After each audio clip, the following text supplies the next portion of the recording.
Assalamualaikum warahmatullahi wabarakatuh. Perkenalkan, nama saya Herianti dengan NIM F221230049. Di sini saya akan sedikit menjelaskan tentang konsep substruktur dan abstruktur serta dinding penahan tanah dan konsep topografi.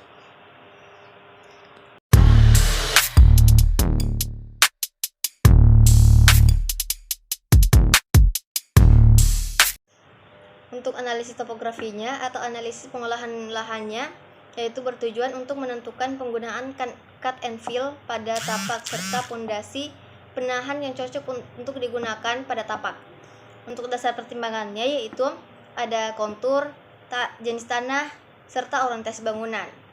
Dapat dilihat pada gambar yaitu kontur paling tinggi berada di sebelah utara dengan 37 meter dari permukaan air laut. Sedangkan kontur paling rendah berada di sebelah selatan dengan 18 meter dari permukaan air laut. Menurut Schuster 1994, cut and fill dijelaskan sebagai metode pekerjaan tanah yang melibatkan penggalian dan penimbunan tanah untuk mendapatkan elevasi sesuai kebutuhan konstruksi. Yang kedua yaitu menurut Kramer dan Evans 1993, cut and fill adalah proses penggalian tanah dari area tertentu untuk diisi ke area yang lebih rendah guna meratakan permukaan. Untuk perletakan massa bangunannya yaitu mengikuti bentuk topografi alam pada lahan yang membentuk pola jalan, sirkulasi, dan arah orientasi bangunan, dan menempatkan bangunan di antara pertimbangan tersebut. Dapat dilihat pada gambar. Untuk melakukan cut and fill, setiap bangunan boleh di-cut dan infill hanya setinggi 9 kaki atau 2,74 meter. Dan ketinggian seluruh dasar bangunan dari atas tanah harus kurang dari 25 kaki atau 7,62 meter. Untuk analisis pondasi penahannya yaitu yang pertama ada dinding gravitasi. Untuk kelebihannya itu stabilitas tinggi, yaitu mengandalkan beratnya sendiri untuk menahan tanah. Yang kedua yaitu material tahan lama. Biasanya terbuat dari beton atau batu alam yang tahan lama. Untuk desainnya yang sederhana, mudah dirancang dan dibangun. Untuk kekurangannya itu biayanya mahal atau tinggi karena menggunakan material dan konstruksi yang mahal. Yang kedua yaitu ruangan yang dibutuhkan. Memerlukan ruangan yang cukup besar karena ketebalannya. Yang kedua yaitu ada dinding beton bertulang. Untuk kelebihan sendiri yaitu kekuatannya tinggi. Yang kedua yaitu durabilitas. Beton bertulang sangat tahan lama dan memerlukan perawatan minimal. Yang ketiga yaitu fleksibilitas desain. Dapat dirancang untuk berbagai ketinggian dan kondisi tanah. Yang keempat yaitu stabilitas. Sangat stabil dan cocok untuk berbagai aplikasi termasuk bangunan bertingkat dan infrastruktur besar. Untuk kekurangannya itu biayanya tinggi. Yang kedua yaitu konstruksinya kompleks, memerlukan perhitungan dan desain yang rumit serta tenaga kerja yang terampil. Yang ketiga yaitu waktu konstruksi. Proses konstruksinya bisa memakan waktu lebih lama dibandingkan dengan jenis dinding penahan lainnya. Yang ketiga yaitu ada dinding penahan tiang bor. Untuk kelebihannya yaitu kekuatannya tinggi. Tiang bor memberikan kekuatan yang sangat tinggi dan mampu menahan beban besar. Yang kedua yaitu stabilitas, sangat stabil dan cocok untuk berbagai kondisi tanah, termasuk tanah yang lembek atau tidak stabil. Yang ketiga yaitu fleksibilitas desain, dapat dirancang untuk berbagai ketinggian dan kondisi tanah. Yang keempat yaitu minim getaran. Proses pengeboran menghasilkan getaran yang minimal sehingga cocok untuk area yang sensitif terhadap getaran. Untuk kekurangannya sendiri yaitu biayanya tinggi, material dan konstruksinya tiang bor bisa mahal. Yang kedua yaitu konstruksi kompleks, memerlukan perhitungan desain yang rumit serta tenaga kerja yang terampil. Yang ketiga yaitu waktu konstruksinya. Proses konstruksi bisa memakan waktu lebih lama dibandingkan dengan jenis dinding penahan lainnya. Dapat dilihat pada tabel bahwa yang digunakan adalah dinding gravitasi karena beberapa aspek, yaitu yang pertama biaya yang terjangkau, desainnya yang sederhana, serta kekuatan dan ketahanannya. Untuk outputnya sendiri yaitu dari analisis dan dasar pertimbangan di atas dapat diambil dengan melakukan metode cut and fill pada beberapa bagian, yaitu dengan menghilangkan atau memotong tanah yang bertujuan untuk meratakan tanah pada permukaan tanah dengan miring, serta melakukan fill menimbun beberapa bagian dengan menggunakan tanah dari hasil cut tersebut. Dapat dilihat juga pada gambar. Serta penggunaan pondasi penahan tanah dengan jenis dinding penahan tanah gravitasi berdasarkan analisis dan dasar pertimbangan di atas untuk menahan erosi tanah serta longsor. Dapat dilihat pada gambar juga. Analisis substruktur.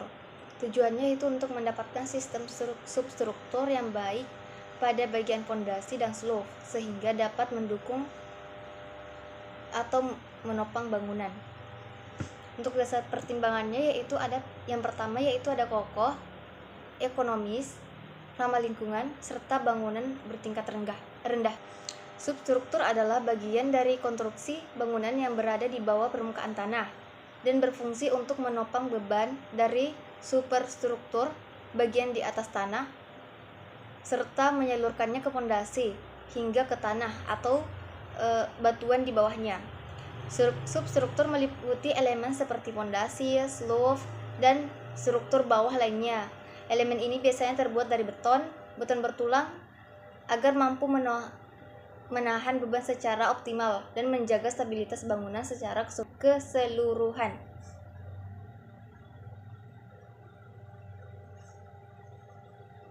Menurut Edward Allen dan Joseph Yano dalam buku Fundamentals of Building Construction, mereka menjelaskan bahwa substruktur mencakup elemen seperti pondasi dangkal dan dalam yang dirancang berdasarkan karakteristik tanah dan beban struktural. Untuk analisisnya itu ada yang pertama yaitu ada pondasi tiang pancang. Kelebihannya yang pertama kokoh, mampu menahan beban berat dan cocok untuk bangunan bertingkat rendah dengan kondisi tanah lembek berdasarkan SNI. Yang kedua yaitu ekonomis. Biaya konstruksi lebih rendah dibandingkan dengan pondasi lain untuk kondisi tanah tertentu berdasarkan DAS 2010. Yang ketiga yaitu ramah lingkungan, mengurangi penggunaan material dan limbah konstruksi berdasarkan Lambe dan Witzman 2008. Untuk kekurangannya yaitu yang pertama biaya pemasangannya tinggi, yang kedua yaitu ketergantungan pada kondisi tanah, yang ketiga yaitu kerusakan lingkungan akibat getaran dan kebisingan, yang keempat yaitu perawatannya sulit, yang kedua yaitu ada analisis pondasi footpad. Untuk kelebihannya yaitu pertama ekonomis, biaya konstruksinya lebih rendah dibandingkan dengan pondasi tiang pancang berdasarkan DAS 2010. Yang kedua yaitu ramah lingkungan, menggunakan material lokal dan mengurangi limbah konstruksi berdasarkan Lambe dan Witzman 2008. Selanjutnya itu mudah pemasangan dan perawatannya. Yang keempat yaitu cocok untuk bangunan bertingkat rendah. Adapun kekurangannya itu yang pertama stabil pada tanah lembek atau tanah yang tidak stabil berdasarkan SNI 2015. Yang kedua yaitu ketergantungan pada kondisi tanah juga. Yang ketiga yaitu batasan ukuran dan kapasitas bebannya.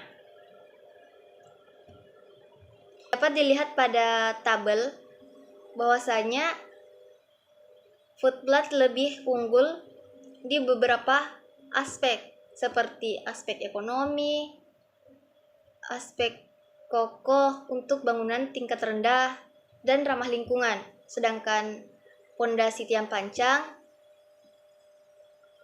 kalah di satu aspek, yaitu di aspek ekonomi, sehingga pondasi yang digunakan yaitu pondasi footpad. Untuk analisis slope-nya yaitu ada beberapa. Yang pertama yaitu slope kecil. Ukurannya yaitu lebar sekitar 15-20 cm, tinggi sekitar 20-25 cm. Untuk penggunaannya yaitu digunakan untuk bangunan rumah tinggal satu lantai dan lainnya. Yang kedua yaitu slope sedang. Untuk ukurannya itu lebar sekitar 20-25 cm, tinggi sekitar 20-30 cm. Untuk penggunaannya sendiri yaitu cocok untuk bangunan rumah tinggal 2 lantai atau bangunan komersial kecil. Yang ketiga yaitu ada slope besar. Ukurannya itu lebih sekitar 25-30 cm, tinggi sekitar 30-40 cm. Untuk penggunaannya sendiri yaitu digunakan untuk bangunan bertingkat tinggi atau bangunan dengan beban berat seperti gedung perkantoran ataupun apartemen. Dalam tabel dapat dilihat bahwasanya yang terpilih yaitu slope sedang. Tetapi untuk totalnya yaitu sama dengan slope besar. Tapi di sini saya menggunakan slope sedang karena slope sedang sendiri cocok digunakan untuk bangunan bertingkat rendah. Sedangkan slope besar cocoknya digunakan untuk bangunan bertingkat tinggi. Dari analisis dan dasar pertimbangan di atas, yang terpilih adalah pondasi yang cocok digunakan yaitu pondasi footplat karena ekonomis, kokoh, ramah lingkungan, serta cocok digunakan untuk bangunan bertingkat rendah. Dan slope yang terpilih dari analisis dan dasar pertimbangan di atas adalah slope sedang dengan ukuran lebar sekitar 20-25 cm, tinggi sekitar 25-30 cm. Struktur kolom. Tujuannya untuk menentukan sistem kolom yang tepat agar mampu menopang beban yang bekerja, baik beban mati maupun beban hidup. Untuk dasar pertimbangannya yaitu ada yang pertama yaitu ada kekuatan, ketahanan, ekonomis, kemudahan dalam pemasangan. Analisisnya itu yang pertama, kolom beton bertulan. Kelebihan kolom ini yaitu kekuatan tekan tinggi. Menurut Neville dan Brooks 2010, beton bertulang sangat baik dalam menahan beban tekan, membuatnya ideal untuk struktur bangunan bertingkat tinggi. Yang kedua yaitu ada tahan lama. Menurut Hasan dan Al-Manasir 2012 menyatakan bahwa kolom beton bertulang tahan terhadap korosi, kelembapan, dan api jika dibandingkan dengan material lainnya. Yang selanjutnya itu ada fleksibel. Menurut Park dan Paulay 1975, beton bertulang dapat dicetak ke dalam berbagai bentuk, memungkinkan kreativitas dalam desain arsitektural. Kekurangannya itu berat dan tinggi. Menurut Neville dan Brooks menjelaskan bahwa beton bertulang sangat berat sehingga meningkatkan beban mati pada struktur dan memerlukan pondasi yang kuat.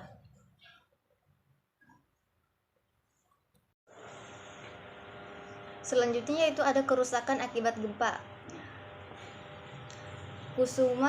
Kusumadja atau ahli Indonesia menyebutkan bahwa kolom beton bertulang cenderung rapuh jika tidak dirancang dengan tulangan yang memadai untuk menghadapi beban dinamis. Yang kedua yaitu ada kolom baja. Untuk kelebihannya yaitu yang pertama kekuatan tinggi terhadap beban tekuk dan tarik.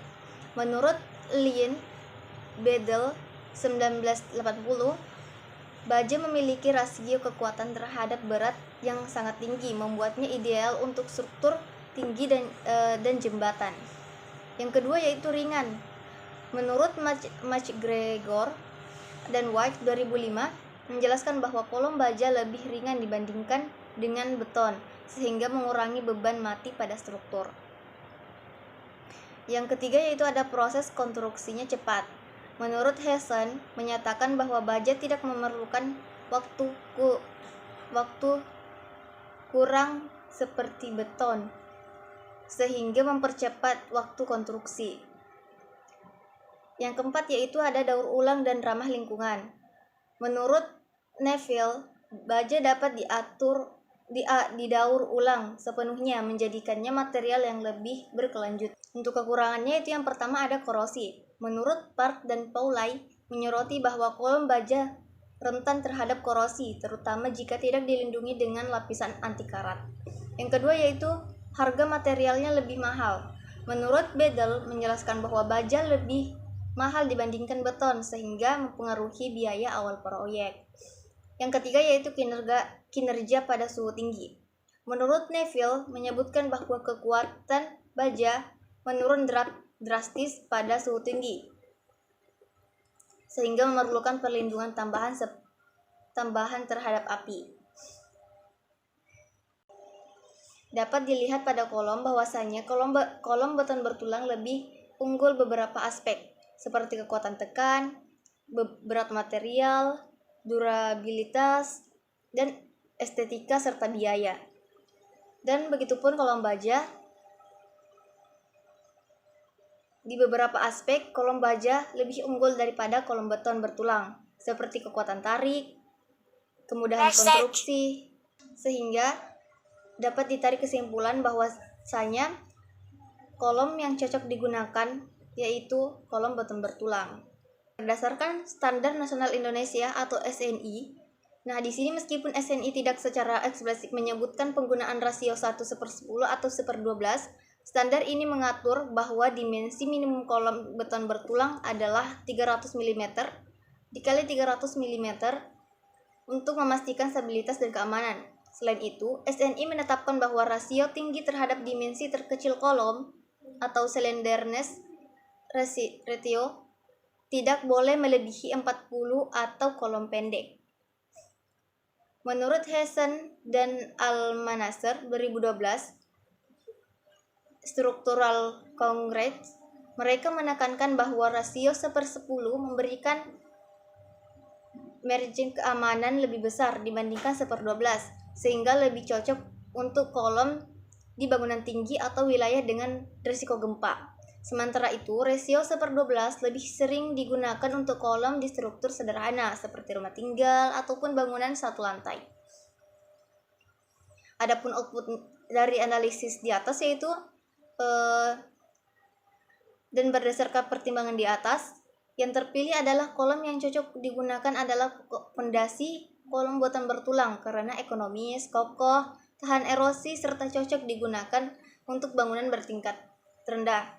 Dan untuk ukurannya itu tergantung pada bentangan. Jika bentangannya adalah 400 cm dan menggunakan rumus 1/10 dikali panjang bentangan, maka 400 dibagi 10 maka hasilnya adalah 40 cm. Maka besar kolom digunakan yaitu 40 cm.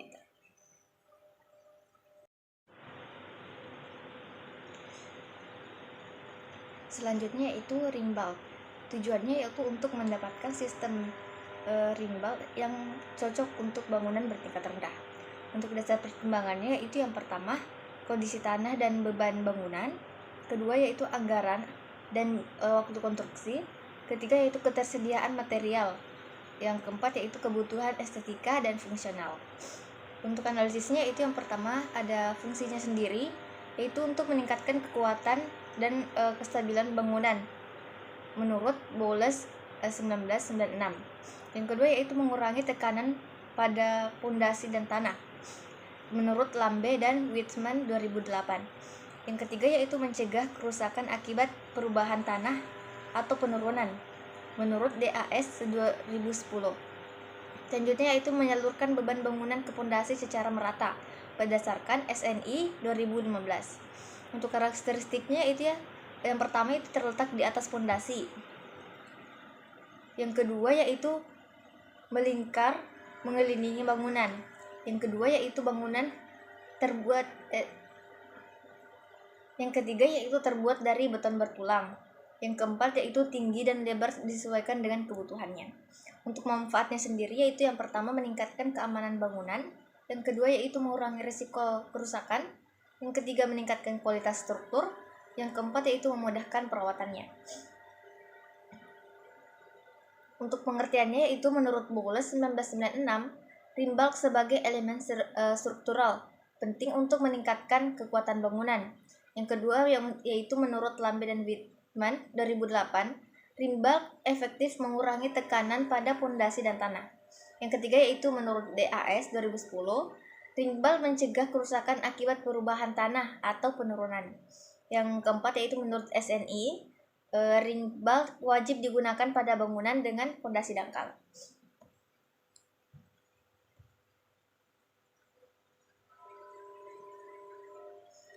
Untuk analisisnya sendiri yaitu yang pertama ada ring bulk beton bertulang, yaitu terbuat dari beton dengan tulangan baja.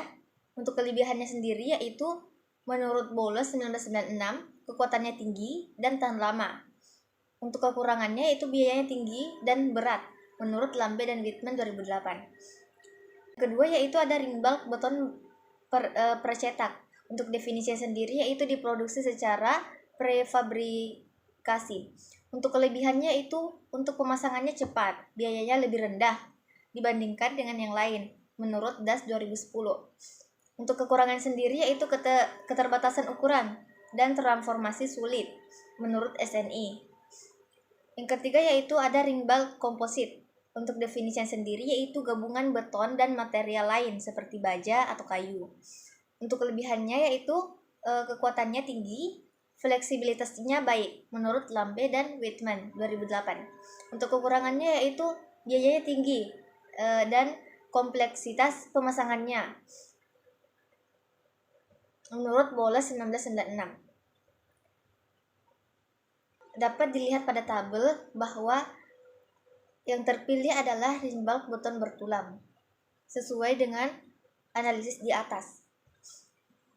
Yang kedua selanjutnya yaitu ada output dari analisis dan dasar pertimbangan di atas. Yang terpilih yaitu ring bulk beton bertulang. Untuk kelebihannya sendiri yaitu kekuatannya tinggi dan tahan lama, cocok untuk kondisi tanah stabil. Yang ketiga yaitu menggunakan material lokal. Yang keempat yaitu mengurangi limbah konstruksi. Adapun kekurangannya yaitu biayanya lebih tinggi dibandingkan ring bulk kayu. Yang kedua yaitu berat dan serta memerlukan perencanaan yang teliti.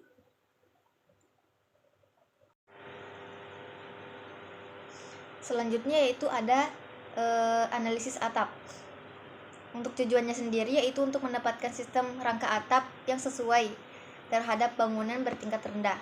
Untuk dasar pertimbangannya yaitu yang pertama ada kondisi iklim atau cuaca.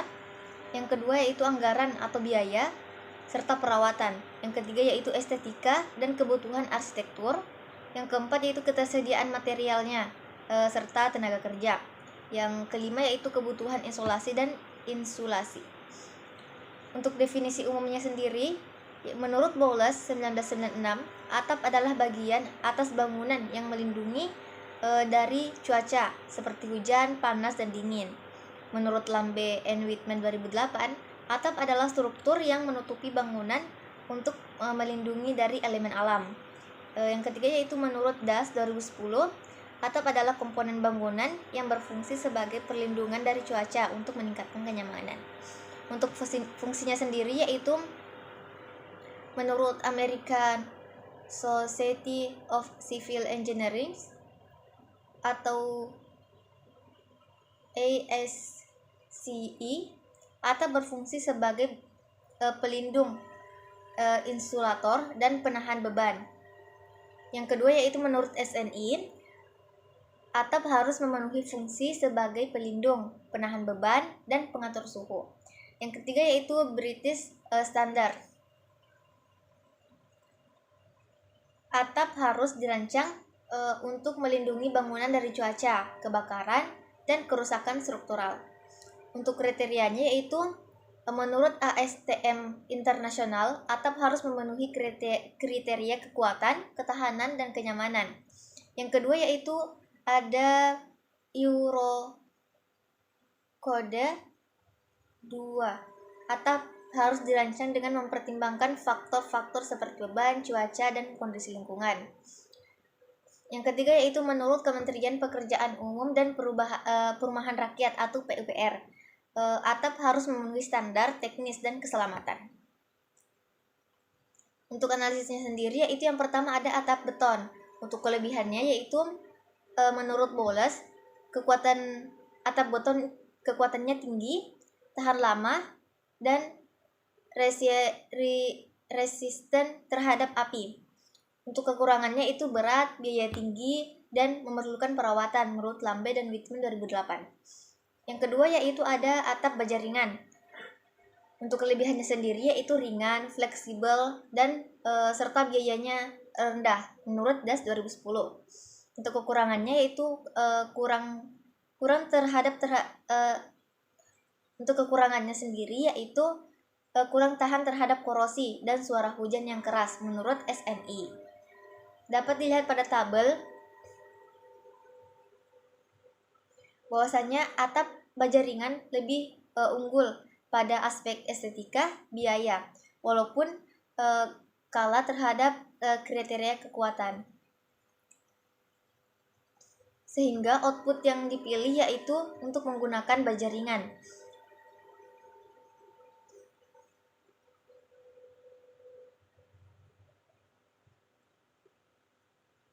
Dari analisis di atas dan dasar pertimbangan di atas, atap baja ringan dipilih karena yang pertama itu ringan, 30-40% lebih ringan dari baja konvensional. Yang kedua yaitu kekuatannya tinggi, tahan terhadap beban dan tekanan.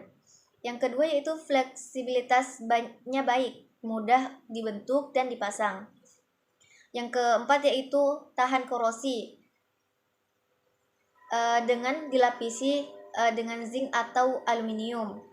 Yang kelima yaitu biayanya rendah, lebih ekonomis daripada baja konvensional ataupun beton bertulang. Yang keenam yaitu waktu pemasangannya cepat, menghemat waktu dan tenaga kerja. Yang ketujuh yaitu ramah lingkungan dan dapat didaur ulang. Yang ke-8 yaitu tahan api, tidak mudah terbakar. Yang ke-9 yaitu kualitasnya stabil, tidak mudah berubah bentuk. Yang ke-10 yaitu mudah perawatannya, tidak memerlukan perawatan khusus.